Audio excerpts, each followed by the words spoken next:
Welcome back. You got Will and I Man here from the Block Runner from MetaZone and Rovi. And today we were going to talk about Herman Narula's tweet about the metaverse, but we got some breaking news, dude. Yeah, dude. If we could put the other side to the side for now. Yeah. You know, still got a monumental tweet thread, I guess, just because we have a lot of sentiment and like correlations, I guess, to what it is that's being said, but that's for another video. Yeah, so like we're going to wait maybe tomorrow. Yeah, while we were like digesting and thinking on that, like, yeah, we heard literally like from the other room, it's like, dude, something's trending on Twitter. It's like, it's something very important to all of us, you know, so. Yeah. USDC, that's what was trending, right? So apparently Binance is to remove USDC as a tradable asset on its platform beginning September 29th. Yeah, that's literally all we heard. And it just took us down an immediate rabbit hole of like scareddom, just because of what we've been talking about for the last whenever Tornado Cash happened. It's about 2 weeks ago. No way, dude. It had to be like a month ago. Yeah, maybe it was a month ago. Roughly a month or so. Like the conversation, I guess, since then has been all about like what's going on with the United States regulatory stance in crypto. Right. And then like these conversations have now spread into speculation. Yeah. And a lot of it having to do with like what is the risk assessment whenever we're dealing with like centralized products in the crypto arena space. Yeah. USDC being an obvious candidate of that realm. Yeah. And USDC being the top two stablecoins, right? Right after Tether. Tether's number one. Yep. It's been around the longest, I think. Was that the original stablecoin? I think it was. Yeah. Yeah, that's OG. That was way back in the day. 2017 was when I first heard about it. And I was always scared to touch it. Yeah. Like I understood the premise is like, yeah, these crypto assets are super volatile. So at some point you might want to like withdraw your exposure to that volatility, but not, all the way. Yeah. Where now you got to pay taxes. Well, actually you can pay taxes, but Tether's been connected to a bunch of like speculation that it's not one for one. Yeah, it's like, I guess in that case it would be fraudulent, right? If whatever regulatory body finds out that speculation is correct. Yeah, and to the credit of Tether, I think they've been investigated, and so far nothing has come up like that defies that one for one peg. If so, you would probably see USDT trending. Yeah. And then we'd pull up the tweets, and then like you'd see all these exchanges start to delist Tether. Right. And immediately we'd be assuming, the investigation has concluded. That's right. It's like time to, the music has stopped. Yeah. So that's what we thought with USDC, right? Like our gut instinct reaction was fear. Yeah. And so let's talk about like what the implications for Binance delisting USDC could mean. We don't know if it's related to Tornado Cash. I feel like it's not a coincidence. That's the vibe that I'm getting. That just because of the timing, or what? Yeah, because of the timing. I mean, why now, and why not delist US Tether? Yeah, right, and every other stable coin that they have. Yeah, so if you actually go beyond just like this attention grabbing headline. And actually go into the meat of the article itself, it does list like a grouping of stable products. Yeah. And it's a little more nuanced in like the verbiage. It's more of like a conversion into like basically Binance's whole, Yeah, BUSD. Yeah. So now with that context, part of the conversation, I think it's starting to look more like a business move than anything, right? Potentially. Yeah, and so what we were talking about is potentially that Binance in this business move is taking advantage of the whole conversation about USDC and the freezing of tokens and sanctions, and maybe CZ, which is CEO of Binance, was like, now's the time to strike. Yeah. To create a little bit more fear. Yeah, while people are already like uncertain if they should put all their eggs in this basket, because in a lot of cases, these stable currencies, that's what they're good for. It's like you feel safe. They're supposed to be. It's in the name. It's stable, supposedly, allegedly, up until now. But these like cataclysmic events are are now like in everybody's head, right? They loom just because of what happened to Tornado Cash. Now we know, we have, ubiquitous experience and knowledge that nobody's safe from these types of sanctioning events. Yeah, nothing's safe. Nothing's safe. Doesn't matter if you're decentralized or not. Yeah. I mean, you're equally have a chance of getting sanctioned. Yeah, so again, like, go back to refer to the old videos. We've been talking about it. I think we recorded a podcast on like the ripple effects, like, the Tornado Cash debacle is going to have. It's having impacts on DeFi and like whether or not, which products should be considered as, safe collateral for, DeFi use cases. And I'm pretty sure across the board, like when it comes to like all these teams and stuff, USDC, I'm sure, is a big part of everybody's treasury. It is. So it's going to be like, everybody has to think about this now. And it's like living on everyone's brains. Yeah. It's like, it's pretty scary. I mean, it's a real existential dilemma. Like if you're like trying to operate in this industry, that's a big deal. Yeah. I mean, it's existential because the United States could, it's funny. We're talking about this right now. Just yesterday, there was an article by several people, but the article is about crypto ban won't happen anytime soon, says U.S. congressman. Yeah, see? And, I mean, the article doesn't really say anything other than, like, this is literally the words that came out of this guy's mouth, and then a whole article spawned from it. Yeah. But anytime soon is the scary part about it. The quotes. Yeah. You got to throw in the quotes anytime soon, of course. So that's just adds more fuel to this this uncertainty, this like aura of like fuck. Yeah, man, I mean? And it goes back to what you were saying for a long time, that this was coming. Yeah. Right, from the United States. Yeah, but of course they're not going to come out and just like at some point, if they do, they're just going to come out and just do the damn thing, but they're not going to expose their cards before they play them.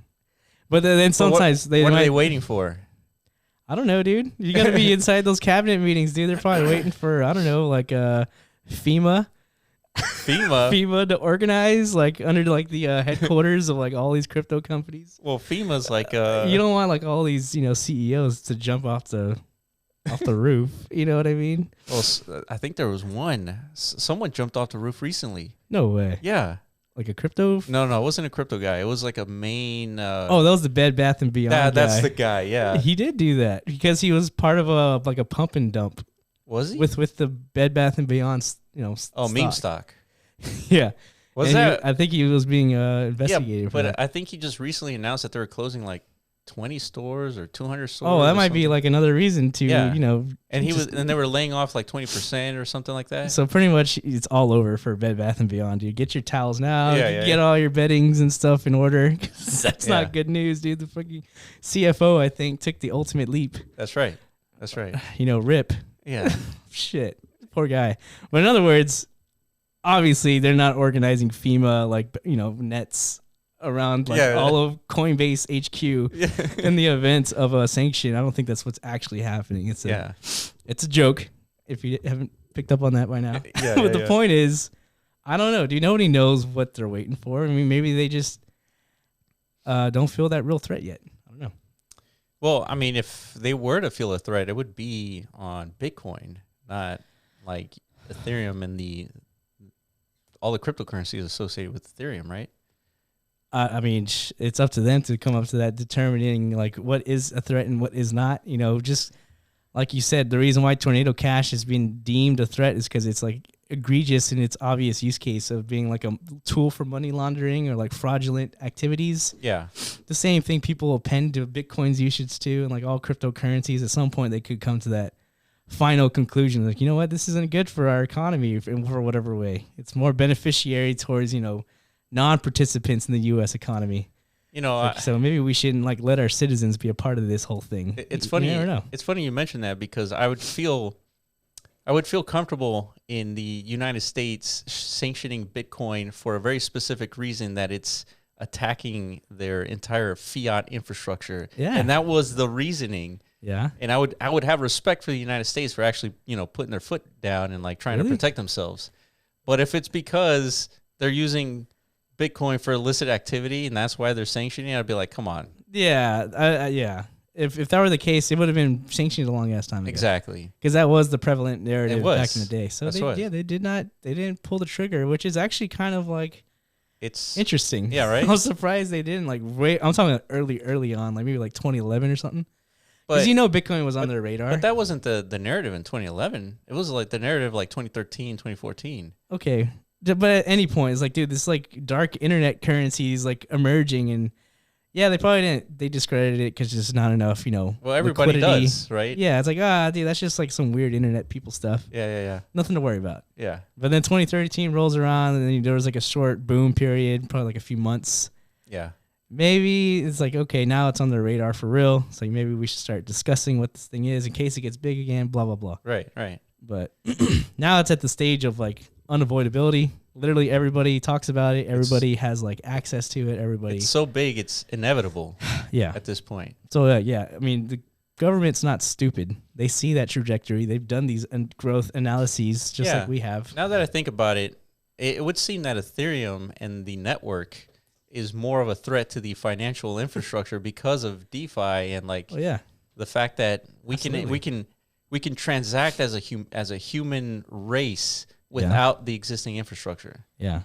That would be a big at some point if the banking infrastructure doesn't like either become main participants and like facilitators of these like DeFi protocols, then eventually they're going to start their lobbying campaigns against it and like start to paint this picture of like, this is very threatening and damaging to our economy. Right. And this is a narrative that, old boomers can really get behind. For sure. If anybody raises any kind of alarm bells, like this is damaging to our economy, they don't need to understand anything like technical. It's just, they just need to show like there's like an extraction of liquidity from like our economy being put into like these ecosystems that aren't tied like to our homeland. You know what I mean? It's more like it's a global distribution system. Nobody really knows who's on the other end, who's the main beneficiaries. All these things are like obscure addresses, things like this. Like, so that's the existential threat of like why the space as a whole is a little more, I don't know, like pulling back a little bit in our comfy pajamas or something. I don't know. We just don't feel as comfortable as we used to, right? Because of the Tornado Cash thing. We don't know what the government's going to do next. Yeah. And that's why this was, extremely scary, because now the companies are positioning themselves potentially as a result of the ramifications of Tornado Cash. Yeah. It's like, I don't know if the U.S. decides to sanction USDC or whatever. Yeah. I wonder what the implications are against Binance. I think it's just a hit to their business, and they just move on to their own stablecoin, and that's it.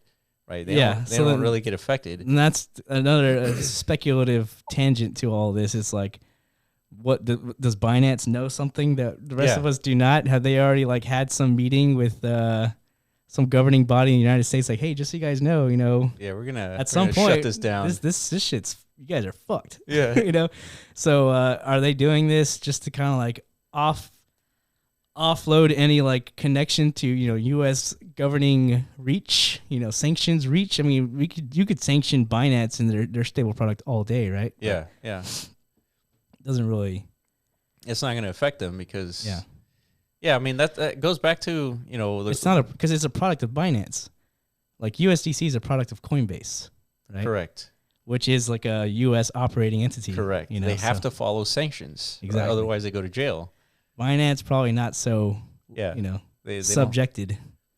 But it's weird. I mean, Tornado Cash was sanctioned only because North Korea, was using Tornado Cash to launder money, right? Because they stole funds and things like that, right? I guess that's the national defense argument or something like that. It's right. Yeah. But sanctioning Tornado Cash only punishes Americans, right? Yeah, I think so. I mean, you can only be like criminally liable if you're like a U.S. citizen, right? Right. Like, you're not. So what does that mean for the Lazarus group that was hacking things? Like, it doesn't make any difference to them that it's been sanctioned. So like, what was the point of it? It's just to like stick it up our butts one more time. I guess I don't know, it dude. It seems weird. It's a typical thing, man. I mean, we're land of the free, quotes. But when it comes to what any governing body associated to the United States like determines one thing is good or not for for them. I guess we just have to subscribe to their opinion, dude. I mean, shit. That's why we pay taxes, right? I don't know, dude. It's just the way it is. It's funny. I mean, we're having a similar conversation, which we're not going to bring up here because it's too much of a conversation. But there's a lot of things outside of crypto that is mimicking what's happening in crypto, right? So, yeah. And so I find it interesting that it's like this exact same debate. Like just because the United States has this position that it's affecting all Americans and therefore it should be illegal, like everyone else doesn't think this is illegal, right? Only the United States does. Yeah. And so I find it interesting. There's a lot of the same conversations happening. It's just, different context. Yeah. But nonetheless, the reason why everybody's taking pause in us is because, already these fears are looming in the air because of what's been happening over the last, several weeks. Well, yeah, it certainly scared us. I mean, if let's say this has bigger implications, like maybe Binance is positioning themselves as a result of U.S. decisions. Yeah, because we know they're not the only ones considering this. We've heard MakerDAO's take, right? Yeah, exactly. They were like, yo, maybe we should consider de-leveraging ourselves or de-risking our collateral positions. Against USDC, right? Yeah, because I think like the majority stake in their network is USDC. So that's obviously very like threatening to the stability of their own product, DAI, right? And so now they're deciding to potentially move all of it into ETH. Yeah, so this is like, so anybody who's holding USDC products or coin, any centralized stable products has to be coming up with these same like, analytical decisions. Like, how do we de-risk? Yeah. In the event, even though, because it's like a doomsday type scenario, if these things kind of go down, you just don't want to be caught like in that crossfire. Right. At least not all the way. You know what we should do is we need to follow up on those conversations to see if they made a decision. Absolutely. Because whatever decision they make is probably one that, we need to consider personally. Yeah, agreed. Yeah, because I mean, we were discussing like what should we do, and we couldn't really figure it out. Like, do we go to fiat? Yeah. I mean, well, the real thing to do is just to kind of like, it's just de-risk. So like, if you're overexposed to anything, just you got to spread the basket around. Even though I don't really like doing that, just because I don't know. Yeah. I like having all my eggs just in reach. Just makes it more complicated when you're trying to shuffle around. It does, but at the same time, it protects you against like things like this. It's a very commonly applied strategy. Like you just never know what's going to happen in the world or in the markets, so you kind of like spread it around. Yeah. in anticipation of something will go wrong at some point. So I feel like this breaking news piece is going to explode into like tons of other conversations. Yeah, it's just more like headless chicken stuff. Yeah, That's what it feels like. Everyone's like panicking. Dude, I felt real panic for a second. Like when I heard USDC is trending. Yeah. That's the problem. Because like we already have it in our heads. Like we're waiting for that, that trigger moment. Yeah. And we thought this could be it. And I wasn't expecting it to happen that quick either. It's like OFAC is preparing an announcement. Like that's a tweet. Yeah. It's like, this is it. This is it. I think this is sky's not falling though, right?